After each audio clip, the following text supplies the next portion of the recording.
and welcome to Loot Level Chat episode 20, the Big 2-0. My name's Adam Cook and I'm here with Mick and with Steve. How are you both, all right? Hello. Yeah, I'm good, man. How are you? Yeah, still a bit croaky, but mostly there. That's all them frogs you Actually, I don't have a joke for that. No. I'm kind of glad you didn't. I wondered where I was going for a second. Well, it wasn't going anywhere. I just thought croak, frog. And actually, don't toads croak? I don't know. Is there any frogs in Tony Hawk's? No, we can't get into games straight away. There has to be some lukewarm banter. Before we get into games, doesn't it? And a half. Yeah, I don't think you can just segue with, is there frogs in Tony Hawk? You could use that for literally anything. You could. But then also now I'm thinking about, should we just make the podcast be like, hi, my name's Adam Cook, this is Steve, that's Mick. Right, so Tony Hawk's Pro Skate, like just absolute cold, frozen, like just like, it. You know. Straight to the chase. It would be maybe that's what people want. They don't care about us. Yeah. I mean, no, that sounds bad. I mean, listen, video games are important and vital to our mental health and in intelligence, which is why Steve has been playing a remake of Tony Hawk's Pro Skater 3 and 4 for fucking hell. Which I can confirm I've not found a frog yet in so far. No, that's a shame. They're there, maybe they're hiding. Is it so? Here's, I want to ask a question, and you can obviously jump into it. You've been on Switch. You played the Switch on the Switch 2 version. Yeah, not intentionally. Not intentionally, but you have played both. What I want to ask, right? I really enjoyed the 1 and 2 when it was released, and then it got like another sort of bit of life because they did like a PS5 patch for it, so it got a little bit more of a boost. I really enjoyed it. Okay. But there was definitely a big feeling of kind of like, oh, God, I've missed this. I've missed this. This is that again. Does it still have that punch, if it makes sense to say? I guess it depends on how big a fan of the series you've been anyway. Because there had been a huge gap for a long while before the remake of 1 and 2 came out. So it did have a lot of appeal. Massive. And like, there was a big punch when that came along. The whole genre was kind of, I don't want to say gone, but it kind of it's changed though, hasn't it? You know, to slightly sidetrack. You know, you've gone from having a whole arcade points-driven system. Yeah, but we sports games. We can't get into this, right? Because that is actually a huge bugbear of mine. That I think that so many, let's just say, sports games on the whole are like so dialing into the sim aspect that they've forgotten that there used to be, like, for example, football. There used to be like sim football games and arcade football games, and there is room for both. And that's that's why this, I think, hits so hard for me with Pro Skater 1 and 2, because it's like, see, not only is there a market for this kind of blockbuster fun, we can have both. Yeah, there's certainly room for both. I mean, you know my addiction to playing Session for the past couple of years. Like that is which for those who don't know is you were going to say yeah, it's a pure, not pure, much more sim-based skateboarding. It is very realistic. It requires, it's called Session, a skateboarding sim, isn't it officially? Yeah. So that is a whole different level of you will sit and you will take on an area and perfect what you want to do. This is back to arcade-driven, fun, fast, quick sessions to complete objectives, racking up high scores. It's old school 90s fun, you know. For me, as I said, it was going back to, we had 1 and 2 as a remaster, which had been a while since we had it, and now we've only had 3 to 4 years in between, I guess, somewhere there. I'm not 100% sure how long it's been. So it still has a punch, and for me it has a huge punch, because I think, having gone back to it, 3 is probably my favourite now, looking back and having gone back into those levels again. 3 was always my favourite. It's an absolute banger. It's so good. I think that was a cross-gen one as well. That was when it leaped to PS2. I think there was a PS1 version as well. My problem is they've all gone basically smush in my head. They've all just gone smush, and I remember a lot from 1, but that's about it. I kind of admire the restraint in this, because 1 and 2 sold like hotcakes. I imagine 3 and 4 will sell like hotcakes. They really could have sold these as Tony Hawk's 1, 2, 3, 4 remakes and pretty much doubled the sales. They really could have got away with. Well, that, would they though, or would say Steve have gone for 3 and I've gone for? I mean, I wouldn't. I think everybody would have just gone for, because I think you would have bought one and then you'd have thought, I want to play the second, and then you probably would have. Like everybody's going to jump on 3. They didn't bank on 1 and 2 being that successful, and there was someone in it. They were like, "Well, we can't release them separately now because we've done 1 plus 2." So it feels like there was an Activision board member going. But then we also never thought we'd be seeing 3 and 4 to a given degree. Yeah. I mean, we never next Guitar Hero would have been. Were no more. That was 4 remake would have been a harder sale, I think. The 4 remake would have been the one that everybody went. Well, that's where they'd changed up the style a lot as far as it goes. It had moved away from the 2-minute quick score sessions, completely objectives, into a more open world-esque game. That has now gone in this remake. So you're not getting the experience of 4 that you would have done from the original. Because it is now been made. Do we know why? Like, I know there's much been made of it. Do we know why they've taken NPCs out and stuff? And I don't know, man, why they've done that. I mean, for me, I like the fact that they've now got that coherency between those remakes. I wonder if that's why they did it, really, and possibly as well because they were. I can't remember entirely, but I imagine that the era it was made, those NPCs were probably glitchy as fuck, and they don't want that shit now. Do you know what I mean? Because look how people dogpiled the I mean, admittedly god awful, but Grand Theft Auto remakes they did a few years ago that they didn't really. Didn't they? But Jack Black's still in it, isn't he? Unfortunately, yes. Yeah, I know you don't like him, but I like him. He's saleable. I don't know how you don't like Jack Black. I just don't find him funny, man. Well, he doesn't find you funny, Steve. Well, he's never met me. Well, you've modelled your look on him. Fuck off. That's the best I got tonight, man. Fuck off. My bait was pretty poor, let's be honest. Jack Black's in there again. He's in such a minor role. It's like, is it worth even chucking him in there? Has that been dialed down?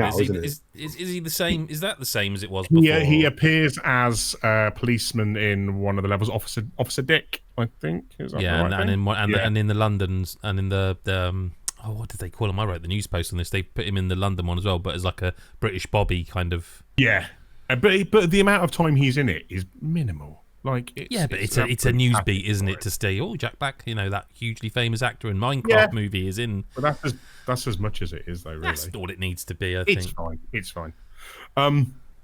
I know that. Speaking of bugbears, I know a lot of people have been moaning about the soundtracks. We have to get into this. So formative for a lot of people, man. As me especially as well. Playing through 1, 2 originally formed so much of my opinion throughout my adolescence. The soundtrack to Tony Hawk's 3 and Burnout Paradise were my entire. So Mick's nailed what I was going to ask you. How big of a miss? Again, this is me who has not played 3+4. How big of a miss is this? Is this like playing Paradise City and and Paradise City doesn't play in the intro anymore? They've replaced it with a Justin Bieber song for some reason. I don't think it's a huge miss. I like the idea that this is doing what 1 and 2 did for me back then. It could have been an absolute nostalgia fest, having that same licensed soundtrack, and I'm going to feel nice and warm and cuddly about it because of nostalgia. What it's doing is taking, I think, maybe 7 or 8 tracks that are from the original soundtracks, and then chucking a load of new stuff in there that's really bloody good that I don't know all of. So I'm finding new artists again. It's actually replicating that feeling for me. I have heard that. Relying on the nostalgia. But aren't Idols in there? Yes. They're not a small band. They're not a small. This isn't some small indie band we're shining a light on. They're a big band. No, but I would argue that a lot of people still won't have a clue who Idols are, for example. I don't know who Idols are. I think that's fair. You're going to distance yourself. I know you and I are. Well, I know all of us are into music quite heavily, but we assume in our own little bubbles that everyone will know what we do, and that's not true. No, but Idols are quite a big band. And I'm now gone, Spotify plus add them, and I'm. But then that's what the original did anyway. That was my entire music catalogue of the 90s was was based on a couple of FIFA video used to do games. this too. That used to be like, I forget they really pushed it for a long time in FIFA. Like it was something tracks. EA Tracks was it for each game? And it was like like Sam Fender. Now I'm sure everyone knows who Sam Fender is. Like he was in one of the FIFAs at the beginning, really, of it was a thing sports games used to be great at, because generally speaking, I think perhaps nowadays it would be naive to believe this, but I always felt like back then the people making a game like Tony Hawk's were skaters. There had to be someone involved who liked skating. You can see evidence of that if you watch the old games and they have like the behind the scenes with the Neversoft guys, and you'd see them learning to skate and all getting better at it over the games. So those kind of it meshed. Do you know what I mean? The people who would be into skating would be into. I'm trying to reach for Offspring back then. Do you know what I mean? They would be into that sort of that music genre and that sport meshed intrinsically tied together. So I'd like to think back then a lot of that was part of like, well, these are the bands we're listening to. Shall we see if we can get them? We did. Excellent. I think that's what's here now as well, because say you're taking these names that we might know, but a vast majority of people won't, man. I think a big difference as well is a lot of people are like, what the fuck is Turnstile? I happen to know them. I didn't know the track that was on it. I was going to say, give me some names. Give me some big and small names. It's putting you on the spot a bit.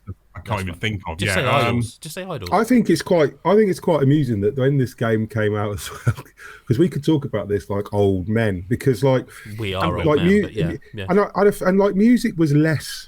I can't believe I was stroking my beard when I said that. But music was kind of less accessible sort of 25 years ago. Do you know what I mean? Like you had to go to HMV and Our Price and watch MTV and stuff, because there weren't that many music channels. The new stuff. Again, YouTube wasn't there. Do you know what I mean? That's what I was about to say. And like you talk about we can sound like old men. The discovery of music and the way it's changed, but also the way people listen to music has massively changed. People don't listen to albums anymore. Consume as much as possible like you do nowadays. Nowadays, the world is just consuming content all the time. I still have that with music though. Like I still went like so like for example, Biffy Clyro have released a new single in the last month or so, and like so that's. I can't, and then it's like, so they still do things in the old school. A lot of my favorite bands do, like, here's a new single and our album's out in, and like that's like, I cannot wait to listen to that. Sit down with that album, pair of headphones in, and listen. I still listen that way. For an hour. So there is. But I remember songs on like the Tony Hawk soundtracks where it would come up in the corner still, and so like an MTV music video where it would show you who was playing, and I would have to write it down so that I could go to like HMV or whatever. Or sometimes you'd have to order it because it was like an American band that wasn't over here, and those things you had to do. It wasn't as readily available to just go, that's a good, I'll stick that in Spotify straight away. Now I own it. It was like that. It was difficult. So it opened up this thing where you had to go and kind of seek out these bands and these. It's very true. Songs I was recommended a band today, and I literally did that. Spotify, put the name in, followed them. Right, I'll come back to that later. But their entire library is just there for me to listen to now. I just do Google Listen, and then there you go. Now everything. I even did the thing I hate, where I literally went to the first song, like the most popular song, rather than say picking an album and going, right, let's listen to what this band's about. I even did that. So I'm sorry, world of music. I've become what I hate. I habitually don't listen to albums, but. I still do. That's what I used to buy. I still put a full album on. Yeah. Anyway, Tony Hawk's. Depending what format you're playing this on, you can recreate that situation by putting Spotify in the background on your game and find a playlist for the game. But don't you think that's odd? Because you can physically pay for a Spotify subscription to get the original soundtrack back, but Activision couldn't or didn't. That is weird though. When you think about that, into Spotify, you get the soundtrack as well. Tony Hawk's not original, officially, but somebody would have put that playlist together. Oh, they're there, 100%. I've had them on in the lead up to this for various bits and pieces. Now I want to just go and listen to the Tony Hawk's 3 originals. That's kind of broken my brain a little bit, thinking about the fact you can do it with your premium Spotify subscription, but Activision. Let's say couldn't for the sake of positivity, but didn't is also an option. I think for anyone, there's going to be, you're going to lament the loss of maybe a couple of tracks because they were your favourites of the time. I miss having Alien Ant Farm on there for Wish. I love that. That was the first time I heard Alien Ant Farm. Absolutely loved it. And they become a band I've listened to on and off for the past 20 years. But I will take the influx of new music to give me new things to listen to broaden my mind instead. I'll take that as the price. It's fine. Silver linings. I have a question for you then. Okie dokie. Because I feel it hasn't been addressed and we're 15 minutes into a Tony Hawk's discussion. Is it any good to play? Nah, shite, mate. Fair enough. Yeah. No, it's as good as it's ever been, man. Well, going back to what we said earlier, I downloaded this and played through most of Tony Hawk's Pro Skater 3 on career. Before you asked me a question on a message and said, "You're outing yourself here. You're outing yourself." Switch 2 version. He's like, "Yeah, do you want to do the upgrade?" I was like, "Oh shit, yeah, I completely forgot." They feel like two different games because I'll admit, after that first session, I was a bit pissed off because it was. I just felt like nothing felt smooth and quite right. At first, I was like, "Is this just me and a bloody Joy-Con? Like, is this just not working because the controls a bit odd?" Because that feels quite different using Joy-Cons. Right. I've not had a chance or not played it with a Pro Controller much as far as it goes. I'm one of these plebs who hasn't yet got a new Pro Controller, so I'm using. I don't think you're a pleb. I think that's smart, being smart with your money. Maybe, but it brings its own separate issues, like not being able to turn on the Switch and stuff. Anyway, but regardless, so I felt like, is this a me problem? Is this not controlling right? And then having upgraded it and gone to the Switch 2 version, I was like, this is a frame rate problem in my head because I'm playing this at what was around about 30, relatively solidly. It was fine. It looked okay. It was nothing mind blowing. Upgrading, I was like, oh, this is running smooth as you like, pretty much. Is this it is controlling like I want it? Yes, it is. It like Tony Hawk stood in my hand. Yeah, it is on Game Pass, Mick. Sorry, just to answer that question. Yeah. So it does now. So once you played the Switch 2 version, it does feel like, say, for example, the previous one compilation felt on. Yeah, I played a little bit on Xbox leading up to it. Right, so you've compared. Because I couldn't resist, it's me. I just couldn't wait that long. So I played a little bit there. It doesn't quite look as pretty as you might expect it does on a Series X or I assume the PS5. Yeah. But it still does look lovely. It's still absolutely perfect. I do want to issue just a very brief PSA in that, Steve, obviously you were lucky enough to have a code for the game, and the upgrade from 1 to 2 is free, but only digitally. Yeah, they don't do it off the back of the physical, do they? No, so if you buy the physical copy of this game on Switch 1 thinking that's cheaper, I'll get that, you won't get the upgrade. You will be playing the Switch 1 version. That is just this is, if I'm right, I'm not 100% sure I am right. I don't think you still need a download when you're buying the Switch 1 version. No, I believe this is one of those games. Now, I'm not sure, but I'm sure I read this is one of those games where the whole game's actually there. You are downloading a lot of the game, but they're still not giving you that upgrade. Oh, it's possible. So... It's a wider problem, but the Switch 1 to Switch 2 upgradey thing it feels very poorly handled compared to how it's still early days. I think it's easy to forget that as well. You know, we're not that long in, are we? Maybe that'll even out. Maybe, somewhere. But we'll see. It's a good video game though, ultimately, because I am tempted, but like I was saying this to you guys, I've become properly what I hate now, in that I could just play this on Game Pass, but I want it on the new shiny, which will cost me money, so I'm not going to do it. So hopefully I will end up just submitting and just playing it on Xbox. But there's a lot of video games at the moment that are very good to play. So, yeah, it's one of those things as well that it feels to me so at home on a handheld. Obviously, you can dock it on the Switch. And it's the 2 minute. But it's the 2 minute. Pick up and play. I'll do a couple of runs, chuck it down, go and do the washing up, come back, play some more. And it's as moorish as it's ever been as well. Even when I put it down, I'm like, I'll just go and have a couple more runs. And before you know it, 3 hours just burnt. It's just gone. My game for that, and I mentioned it on, I think, episode 19, I did, when we were talking about Hidden Gems. My game for that is Enter the Restless Ruins, but those runs quickly now become 40 minutes. By the way, Steve, you and Mick both need to play that. You will love it, especially you, Mick. Okay, yeah, I've seen you been play it on Steam. It's phenomenal. Yeah, Lyle's given me a few. That one you will particularly like. Yeah. Just fit more games into our lives. It's just fine, man. Squeeze one more in. It's time. I'll just quit my day job. Play games. That's not a bad plan, mate. It's fine for a month, and then suddenly you're like, oh yeah, that's why I do that thing. Yeah. Mortgage and shit. I feel like we spoke about this next game, but I don't remember if we did. Like Eriksholm, The Stolen Dream, you have now finished and played the review build of. We played a preview of it. I still have played about one more level than I did then, but you've played the whole thing, so. Mm-hmm. Yeah, I previewed it in May, and we spoke about it whenever that first embargo lifted. I'll have a look. But go on, you carry on. And then obviously it's been released now. It's a lovely little stealth game. And it is little, I'll be honest. It's only about 6 or 7 hours worth of game. Fine with me. Which I think is reflected in the price. I don't think it's a full price game on Steam. I think it's. I don't want to be quoted, so I don't know exactly how much it is, but I'm sure a it's little not more like budget endy. Yeah, it's not a big like 40 or 50 quid thing. £33.50. Which is a very random price, but that's what it says on Steam. And just while I'm there, episode 14 in the end of May, we spoke about the game in preview form. But yeah, it's really good. I really liked it. I mean, I gave it a high score, and I tell you, I've seen some other reviews, I've seen some other scores, and obviously, like everyone's entitled to their opinion and whatever. But I think that for me, like the reason I gave it a high score is because it's kind of a pure version of what it is. Like it's an isometric stealth game, and like when I first played the preview, and it's like set in this kind of like it's like a European-esque city. It's a fantasy world. It's all fictional.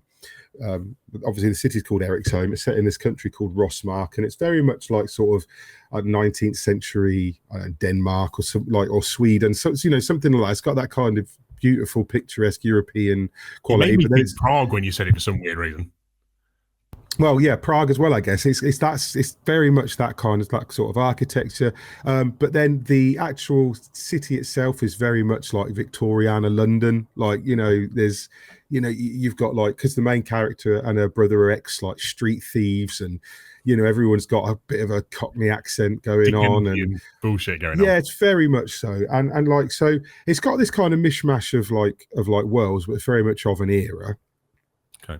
But you kind of assume, and I assumed when I played the preview build that this was going to be something a little bit more like what Me put out with like, the Shadow Tactics, Desperados, Shadow Gambit, which was absolutely just fantastic.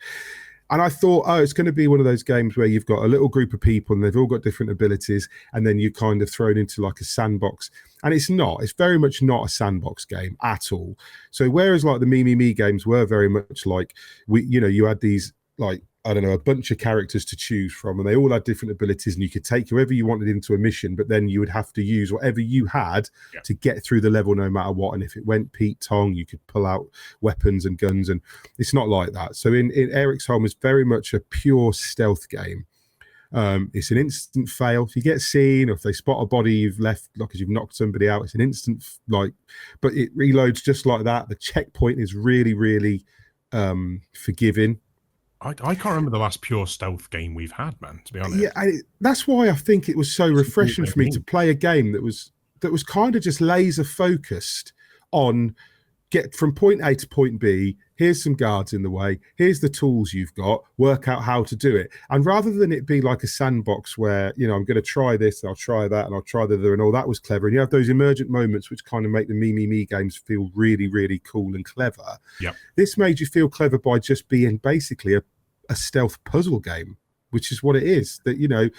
So is it basically a linear answer to every situation, or is there a little bit of play within it still? So there's a little bit of play in that. So you've got 3 characters.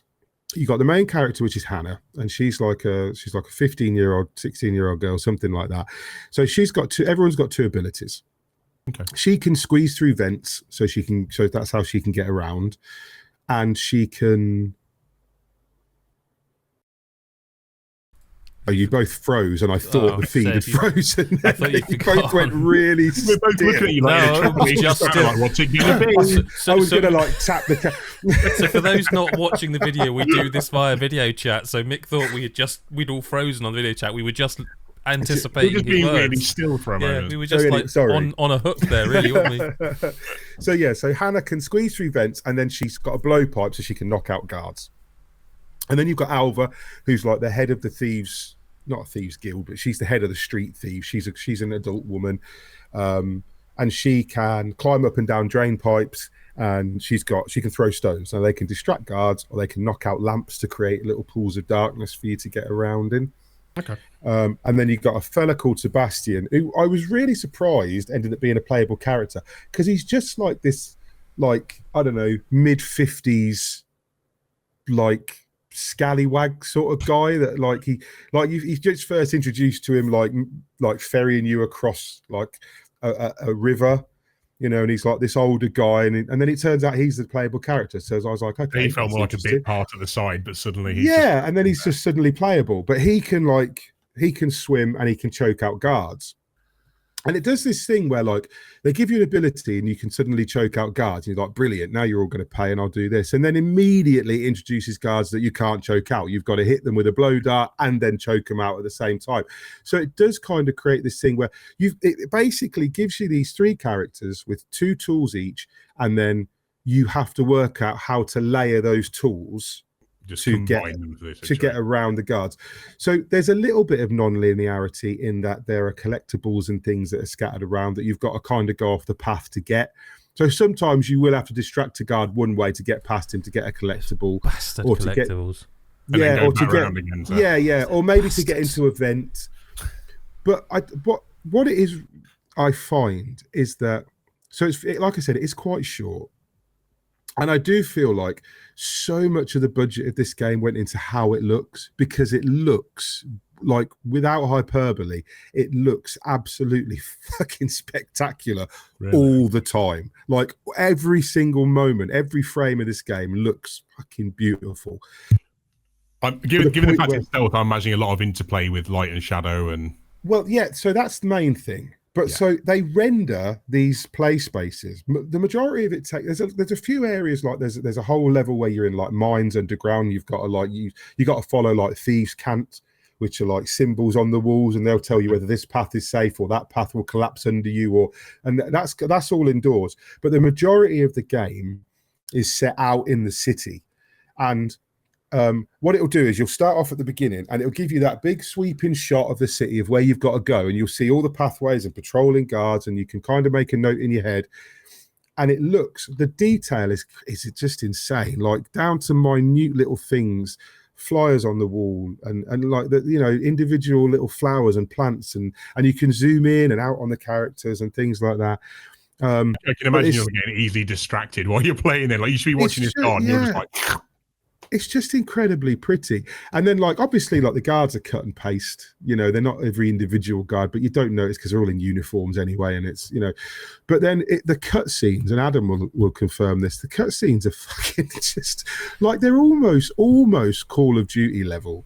It reminds me, in visually only, I'm just going to say, be very clearly, visually, it reminds me, not quite to this level, but the other game I think of when I think of this is Clair Obscure. Yeah. Again, not quite.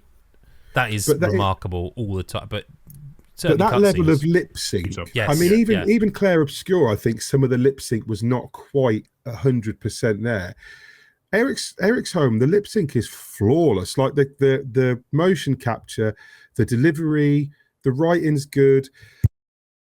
Didn't go where I thought it was going to go story wise. I really thought we were going to get some Dishonored-y stuff, or, you know, Plague Tale Innocent sort of stuff, because it kind of builds towards that, and then it just didn't. But I wasn't disappointed with where it did go. I wasn't disappointed with the story overall. It was just short. It would be. Yeah, and it was quite nice to play something that was in a fictional world, but was also quite grounded. Like it wasn't. Yeah. You know, we're in a fictional world, so like let's have a natural, fantastical going on there. Yeah, and I expected it to. And when I was playing, I was a little bit disappointed at first when I realised it wasn't going there. But then I quite liked what they'd done. Like, it was just nice. I mean, this game could have easily been set in London, in Victorian London, or it could have been set in Paris at the turn of the 19th century, or anywhere really. It's Industrial Revolution, you know, sort of setting. Yeah. And it literally could have been set anywhere. It didn't have to be in a fictional world. But putting it in that fictional world allowed them to put these collectibles in where you can go around and you can find, you know, newspaper clippings that show you that there's a war going on in this world. And so you're getting that environmental storytelling. Yeah, and you know, and you get this, you know, you get the backstory of like this mayor who's a little bit of an arsehole, and the heart pox. And like the heart pox, which is the disease, which is kind of, you know, turns out to be quite central to the story, is this heart pox disease that has been killing people, but Hannah somehow survived, and you don't really know how she survived it and how she was healed, or you know, how she got over it, and like that sort of plays into the story. And it's just a really well made game. I just really liked every second of it. There was and it's a stealth game where I failed a lot, and because you kind of have to. Like there's a certain amount of trial and error to every stealth game where you're like, can I distract him this way and make it? No. Can I distract him this way and make it? No. Can I break that? No. And after a while I was like, what the fuck do you want me to do then? What do you? And then it was like, oh, of course, this character can climb up that and he's on the fucking far side of the city. And it does this thing where it really splits the characters up, and you'll be coming at this direction with Hannah because she can get through vents and no one else can. And then Alva will be on a rooftop that she can get to and no one else can because Sebastian's too heavy to climb drain pipes and Hannah's too small. So you end up with Hannah is like in a little room on her own with guards that if you move, they'll catch her. And then you've got Sebastian up there hiding behind a wall where there's a searchlight, and Alva's on a rooftop, and it's like, somehow I've got to get all of you into this this area at the back of the map, and I don't know how to do that. And it's very clever in like, oh, so if I move her there and take that out, then he can sneak past that and he can choke that guard out and drag her. And then you've got little things like you can disturb flocks of birds, which will attract the guards, or you can make noise on certain types of floor and the guards will go and check it out. And they're quite rigid in their patrols because it's a stealth game. But, there are little things that you can do. Like there's one particular level that I really liked where so Alva can knock lights out. And at this point, Hannah has been going round just sleep darting everybody for the last 2 chapters. So the guards have kind of built Hannah up in their minds into some kind of Victorian era child Batman, where they're kind of terrified of her because they going on, man. They don't know where she's like. And you get to a point where there's these 2 guards talking. They're like, she could be anywhere. And then as Alva, you knock a light out, and the guards are like, oh, and he's like, it's just a light. Then you do another one, and they're like, right, this is getting weird. Then you do another one, and they're like, right, we're out of here, and they bugger off so you can get through. And it's like, it's minor stuff like that, and it's obviously scripted.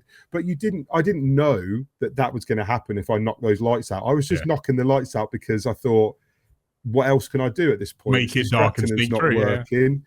So I'll make it dark. But then even when I thought to myself, well, when I knock that last light out, they're still standing right there. So I can't, then you do it and they get scared and they bugger off. And I thought, okay, well played game. That was quite fun. So it has got those fun moments. It's got a bit of a sense of humour in the dialogue and the characterisation. Bit dry otherwise, given sort of the subject and how it plays. It's not funny by any means, but Hannah's quite a wry, sarcastic little thing. And Alva's got a turn of phrase about her and stuff that's, there's a lot of verbal sparring. It's very well written, and the delivery is flawless. So, and it's it's quite cheap, and it's not going to take a long time to play. So, if you're into stealth games, I'd suggest giving it a go because it's worth playing, in my opinion. It's also the appeal of not outstaying its welcome, man. Nowadays for games, I mean, that's perfect. 6-7 hours. It is also on console, by the way. We should mention. I know you played on PC. I'm playing on PS5, Xbox as well. Obviously, it's worth that. I want to get back to it. I do, especially now. I know, like you said, it's a linear, shorter game. I don't have an excuse, if that makes sense. A game that I haven't finished yet that I'm going to talk about this week, and I don't know how far we'll get into it because I think this will be a game that most of us eventually end up playing.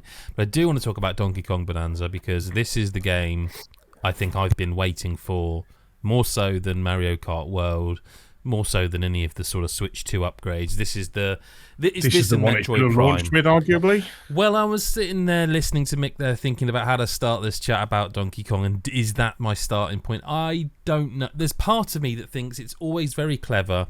You launch the Switch 2 with Mario Kart World, this massive hype train of a new console, the first new Mario Kart World, and then you want the 1-2 punches. Next month is the new 3D platformer. It's not Mario. But to me is playing it going, if this had been a launch game, man. If this had been a launch game, man, with Mario Kart World. If there was any way they could have kind of brought everything forward a little bit, so that whatever's August is the July. Do you know what I mean? Yeah, for sure. Have they done anything extra in that last month, arguably, or is it just it's been a weird for a marketing while, hasn't it? Of course it has. They were demoing it to us in I don't know whenever months ago, and it's been ready for a while, I would imagine. It's phenomenal. It is like for anyone who was like, but is it really Odyssey 2? It is. It's 100% that. Like it's different It's the same but different. Like you if you didn't know, if you hadn't played it, if you just were handed a controller as a big fan of Mario Odyssey, you would play it and go, God, this feels like Mario Odyssey, but Donkey Kong. Like you really do feel it. Like it's what we wanted, wasn't it? It's what? That's exactly what we wanted, wasn't it? Yeah. I mean, we wanted Mario Odyssey 2, but I mean, this is, to all intents and purposes, Mario Odyssey 2, but with Donkey Kong. Like, you know, you there's a section early on where I can't follow the beaten path in a game that's sort of open with collectibles. I can't do it. And I went up high, went around a corner, and I found the way I would describe it is, I mean, for God, for as long as I can remember in 3D Mario games, you're in a level, but you'll find a doorway you can go in, and there's like a secret level or bonus level, like a little challenge area, challenge room. There's like, you know, there's combat challenges, there's race race challenges, there's platforming challenges, there's all sorts of these things sort of off the beaten path, all the while you're collecting bananas, but there's a surprise. What I mean is, like in Odyssey, you're collecting moons, aren't you? Yeah. And you get that moon collected, and then you get the name of it. The only thing I'm slightly missing, actually, it's kind of a shame that it doesn't add the date like it did in Odyssey. I always thought that was kind of weird in Odyssey. I love that because it's like when you know that is your first time you got that moon, and there's the date. I really like that little touch. I get why. I mean, look, you would literally be looking at going, bloody hell, that's Odyssey. But it's so creative and clever about, like, it's a bit like, you know how in Minecraft you can just dig down as long as you want until you hit bedrock. So in this, there is a form of bedrock you can't break through. You can't literally destroy the level to one pixel and then fall to your death. There's a skeleton. Else outside of that you can smash to pieces. So far, I haven't finished it, but so far, that outside the skeleton of the level, you can just wreak havoc, I should say, not wreck havoc, and you will be rewarded with innumerable collectibles or just gold from smashing stuff up. It just feels like, so far, because like the first few hours I thought, is there's just smashing the shit out of all the rocks going to get a little bit old? It doesn't. Because I admit, I've played maybe the first 35-40 minutes of it so far, and I've been just smashing things constantly. But that's mega I need to see how that works out longevity-wise. So it's pretty... I find that cathartic. Like, I almost thought to myself, could I envision having a bad day, loading this up and just beating the shit out of rocks because I'm just walking around going bang, bang, bang, bang, bang, bang. And I think I could. I don't think I will, but I think I could. But it's like, yeah, I mean, I was worried because it's like, why would you... If you're going to clearly make an Odyssey 2, why would you not make an Odyssey 2? And I remember, like, the question a lot of people had would be like, well, what would you do? What would be that Galaxy 2, Odyssey 2? What would they do? Is it just another? Yeah. What is it? Is it just another load of things you throw your cap at, but they're different ones? Is it just like that? Is it in this day and age? That's the sort of thing people go, oh, DLC. Do you know what I mean? Yeah. Oh, yeah. Of course. This is what you do. It's what's the new hook, and I guess you take your ideas and your skeleton. Again, I'm going to use that word again. You take the base of your level, your game idea of the collectibles and the ones like these ones you get, and they can get you outfits. These ones can get you upgrades, and you build upon that, but you change it. Like now, you're not, say, seeing a glint in the floor and going, if I butt stomp on that with Mario, will it reveal a moon? Now you're going, I feel like smashing on the floor like Donkey Kong and going down as far as I can go. Oh, look, I found a banana. And that's kind of what this does. It feels like at that point it could be literally everywhere as far as it goes. Just follow the shiny bits and go off into all these little tunnels. That's the only concern I have at the moment. And I'll bring up a friend of ours, Chris Hyde. Within the first 2 hours, I played this and I thought, he must never play this game. I bet you he's already played it, by the way. I bet you at the time I'm saying this, he's already played it. I can't, because I'm bad with leaving things alone like that. But he's the shiny master. So I can see every one of his levels being just the skeleton, right, level to the ground. Like, okay, clean block of just 7 hours later, I have got all the things on this first level. I will move it. Do you know what I mean? Like, I can see it. That's a punishing way to play games, though, man. If anyone's wondering, you know, oh shit, I'm like that too. What I will say is, you can properly destroy the world. You can beat the shit out of anything that they don't need to make the level functional. But if you then go out of it and come back, like say you leave to go to the next level and come back, it's refreshed. It's not persistent. I think that's a smart idea because you can't just wipe the entire world. Well, that's the thing. If you wipe the entire level clean, it's a bit like, well, I have to start a new game to get it back. Or maybe they could have put an NPC in that you can be like, can you refresh the state, please? But I have very little complaints. Very little. How have you found the camera so far with that? Because obviously you've got so much freedom and you are tunneling into like rock faces. So I think what they've done with the camera is really clever, and I've not seen it in another video game. Mick, I don't know if you can think of anything like this, but so as you burrow into, say, a rock face with your punches, the camera does this thing where it kind of screens off the outside world. So now on the screen you have like a tunnel that you can see the tunnel you're building, but they've taken away, so you're not having to fight. Oh, I need to get around the angle because trying to get the camera in to try and see where you're. You can't see the outside world. It's like it's zoomed in a bit and it screens it off. It's really cleverly done, and I can't think I've seen that in a game. Because I've only done a little of it, and I've been mainlining it a little bit for what I've done so far, just to get everything moving along a bit. So I've not played a lot with the mechanic. So I just wondered how it's going to deal with that when you get it's so far a mountain to start going through the side. Listen, I'm not going to tell you that it's perfect. I'm not going to tell you that the camera's perfect. I don't know that there's an elegant solution other than what they've done to do it. Yeah, I mean, in a game where you can make your own tunnels, maybe, but that'd be weird. I mean, it would work. That's the thing. It kind of is. But by screening off the foreground, it's sort of leveling you out. It's like a second person, I guess. It's more like it sort of screens off the so it's like it's still third person, but it does. It's really clever. The collectibles are addictive.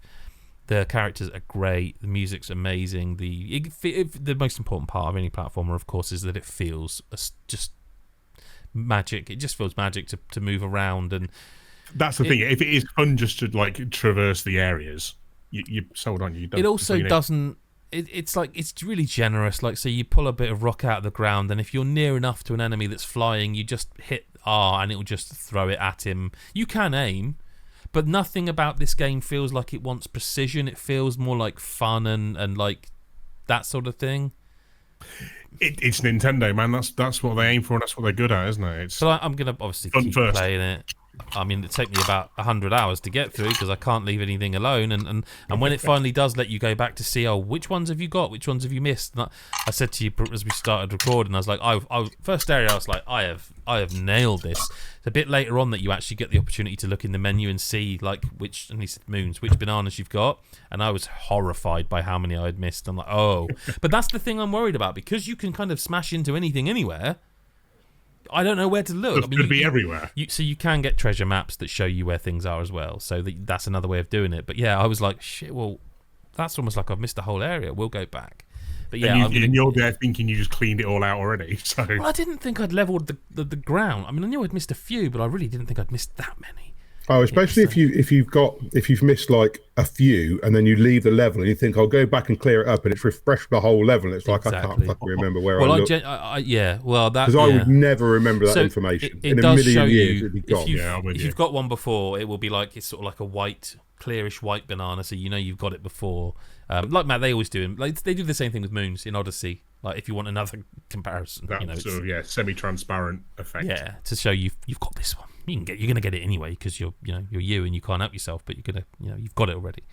I'm gonna keep playing. So let's get this wrapped up so we can go and play it now. Thanks, Adam. Yeah, no, we've got question of the week to get to, which we can get straight into, and there is some backstory to this, but I'm just gonna read the question to get an initial reaction. So, question of the week comes in from Thomas, and he says, "Are Skechers dad trainers?"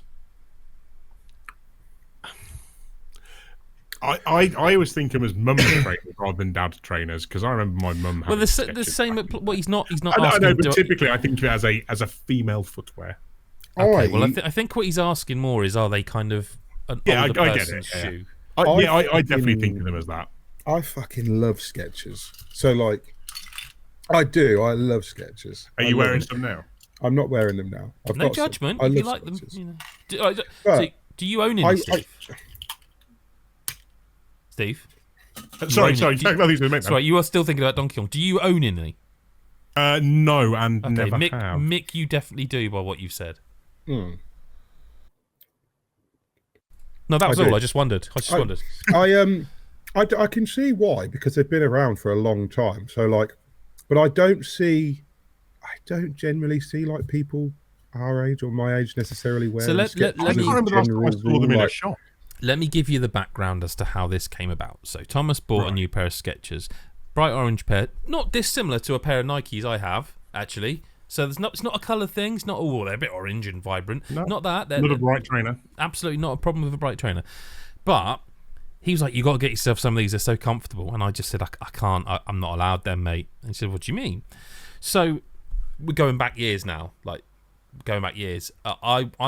did own a pair of Skechers, right? And I will just say this for the record, right? When I put them on, you know, some of the Skechers have that gel, like some sort. I mean, sure, all shoes do it now, but they have like a gel insole that is like. I find it super comfy. I've never This put a shoe on. Forms to your foot as you're putting. So I don't know what it does. does, mate, but I've never put a shoes on and gone, what?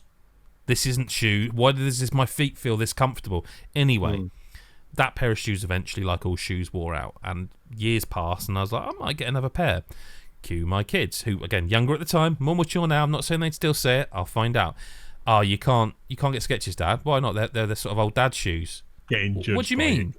So we were out and about looking, and he was like, "Well, look, because we live in an area that's like, it's not like no young people. My kids are examples, but it's mostly like Jasper Carrot, for those of you who remember. Is it a little geriatric near you, Adam? Well, like I say, Jasper Carrot, the comedian, used to, and he's old now, so he used to tell the joke about Christchurch where the windows are like bifocal. That was the joke, because like it still rings true. But upon being told this, I can't say I've ever really looked at people's feet. I'm not really a foot guy. I don't really care what other people are wearing. None of my business. But I started looking, and all of a sudden, Skechers, old man, Skechers.